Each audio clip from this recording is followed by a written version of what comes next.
Welcome back. We're going to do something here called a it's a knee blocked internal rotation. So what we're doing here, instead of a regular internal rotation in a 90-90, we're going to regress this and make it a bit easier for people. A lot of people find 90-90 quite hard because it pushes you past your actual passive range.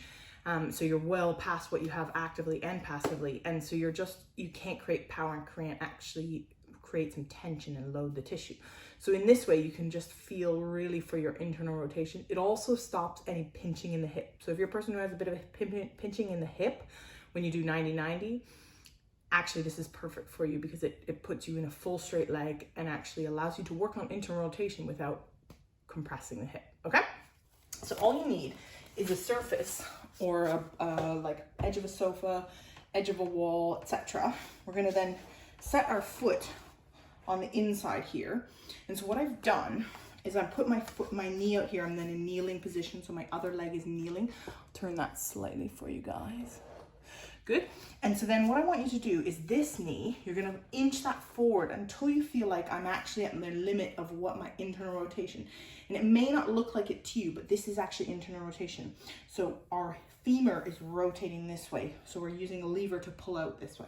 And so what I want you to do is I want you to square up and actually rotate more till you feel that real stretch. And what you're gonna feel is around the hip. You may feel it even underneath and around the back and your hamstring, but it's a great way to get internal rotation. If you have something like a sofa here, you can really make it passive and just use your upper body to push you into that end range. Hold that for 2 minutes, 2 full minutes. Then we're gonna work on our contractions. So our pales and our rails, which are progressively and regressively, we're working on the end range and strengthening it. So progressive angular isometric loading and regressive angular isometric loading. What we're trying to do is we're trying to strengthen that end range so you will keep it. It's all good and well to stretch, but if you don't strengthen your end range, you will not keep it, okay? So we're in here. Our first one is gonna be pales or progressive angular isometric loading. We're gonna push into that sofa.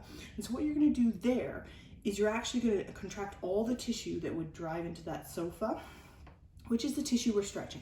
So we're gonna start driving our heel inwards. We're trying to go like this, okay? Holding that, ramping it up, 20, 40, 60 to your greatest effort, holding that all the way to your greatest effort. You hold that for 15 seconds. Good.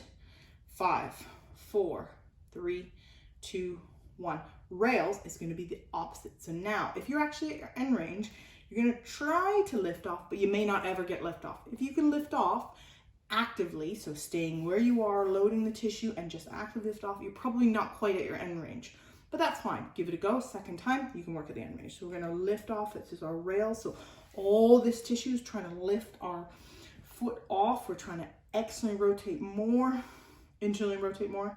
Hold, ramping it up right away. 5, 4, 3, 2, 1.